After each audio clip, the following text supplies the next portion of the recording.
Hello YouTube watch fans, and welcome to yet another watch review on my channel. So today I'm gonna show you the Rolex Oyster Perpetual reference number 116000. This is a 39mm watch which has an Explorer type dial. You can see this 3, 6 and 9 hour markers, numerals. The rest of the hour markers are just simple applied hour markers on this watch. So why do I want to review this watch for you today? First of all, it is an entry level in the Rolex catalog, so you cannot buy a Rolex for less than the Rolex price for this watch. Second, I noticed that some Rolex fanboys on YouTube have added this extra entry to their watch collections, and this is their everyday wear Rolex. It's a kind of beat up watch that would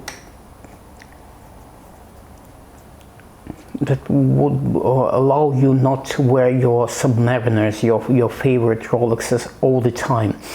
And you probably have noticed that Adrian from Bark and Jack loves his 36mm Explorer reference number 14270, and that London watch collector has just added a 39mm Explorer reference number 214270 to his collection. There's actually a very nice story about the baby boy, the baby son of London watch collector, who had a go at the 39mm Explorer and how the Explorer survived the food processor incident or whatever it was. Quite a nice episode on the London Watch Collector channel, which I recommend you to look for and have a look at. So the big guys, the big collectors, have created this niche in their watch collectors for a time only, somewhat under the radar Rolex that wouldn't attract too much attention, that probably would be treated as an everyday wear watch. And I have found this, well, I'm interested in getting an Explorer myself, an Explorer 1, but I've been put on a long waiting list in my AD, and I don't know if they will come up with a watch at all. But I discovered this 36mm Oyster Perpetual, which looks just about as good as any Explorer, really, and is cheaper than the Explorers. So I got my hands, I'm not so used to 36mm watches, and I wanted to try wearing it, and fortunately enough I have a source. I can get these watches for some time without paying too much money for, without losing too much for having to buy the watch and then trying to sell it as a pre-owned. I'd rather have a go and try out these watches on my wrist.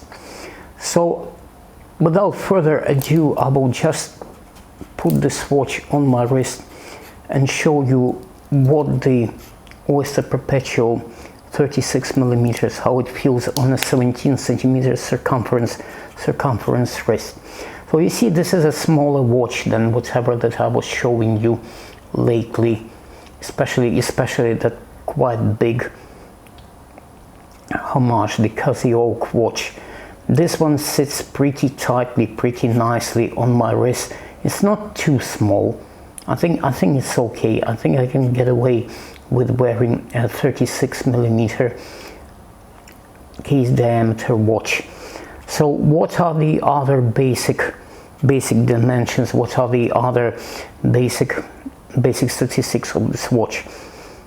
So the case height, the case width on the wrist is 11.7mm. So this is one of the best kind of case heights for the Perpetual case or Rolex watches. So very nice, very, very tight, very, very elegant oyster case on this one. So between lugs I measured 19.6 millimeters, so it's 20 millimeters. So you would need a 20 millimeter bracelet or strap for this watch. Obviously it is an oyster all brushed surface bracelet with polish on the edge of the links in the bracelet. So the lug to lug distance, and I will give you this extension of the solid end link to this extension of the solid end link, is 46.5 millimeters. So it sits very tightly, very nicely on a 17 centimeter circumference wrist. I would say that this watch would look good on, well, medium sized to smaller wrists. I'm really struggling a little bit and thinking whether I would really prefer a 39 millimeter case diameter watch to the 36, but 36 doesn't disappoint, and I really like the blue sunburst dial of this watch. We know that the blue dials usually come with platinum Rolexes, so the fact that they put on a blue dial on all stainless steel Oyster Perpetual, this is kind of advantage of this small watch. So what is the movement of this watch? This is the Rolex 3130 caliber movement. This is the same movement that goes into the No Date Submariners, into Explorer 1 watches. So this is a robust, very, very well made Swiss movement.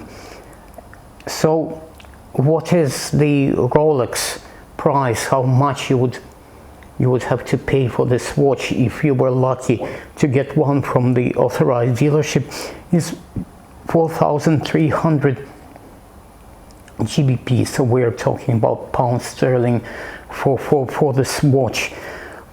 I really wanted to include a browse through Chrono 24 for the prices of pre-owned watches, because mid of July you could really get this watch for about £3,500, but all these offers for below the MSRP have disappeared recently, and you have only offers. I mean the best one that I could find today was 3,950. These are UK pounds sterling on the watch finder, and we're talking about 22nd of August 2020. So what is happening now with the prices of the pre-owned watches? Well, Rolex are due to publish their 2020 price list and their catalog for 2020, second part of 2020 on the 1st of September.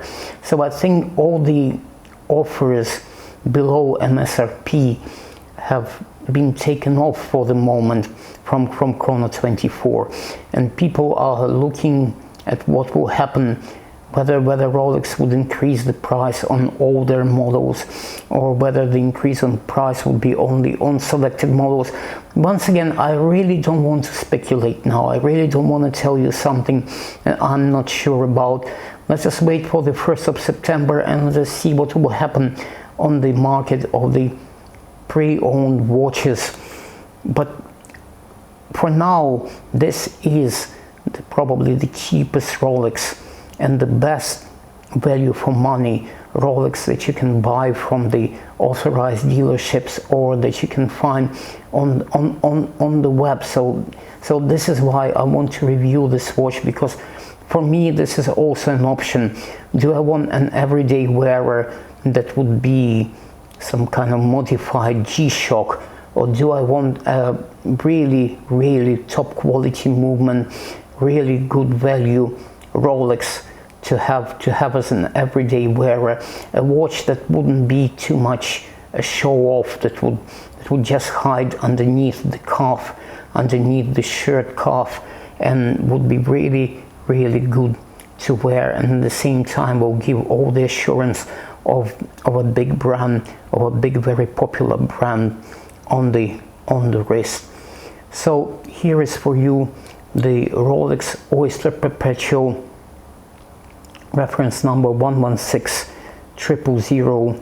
I think it's a gorgeous watch with a gorgeous sunburst blue dial, and it doesn't feel too small, although I'm wondering whether I would prefer a 39mm Oyster case Rolex like a Explorer 1, the current reference number 214270. But this is an option, and you really should consider. I would recommend, if you have a chance, to get to wear this watch, to try it on your wrist before buying. You obviously need to make up your mind whether the watch feels great, whether you have an instant connection to the watch, because it is a lot of money. It is a lot of money. We can be talking about the cost of Pateks, of the Nautiluses, of the Rail AP Royal Oaks, but it is a watch that you will end up wearing most of the days, which you need to enjoy on your wrist and get all that gratification from wearing a real Swiss-made timepiece on your wrist. So this is an option, and you need to consider it. It is very slim. It is very nice fit on my wrist. Feels very comfortable and doesn't cost a real fortune, as some of the watches that I've already shown to you on this channel. This is a Rolex Oyster Perpetual, reference number 116000, with the Explorer dial and the blue sunburst dial on this watch. So I will keep posting these reviews as I get more and more watches to have a look at on my channel. Please like and subscribe if you like this content, and if you want to see more of these videos that I'll be making as I move along exploring watches. So thanks for watching. Watch guys. Ta-da.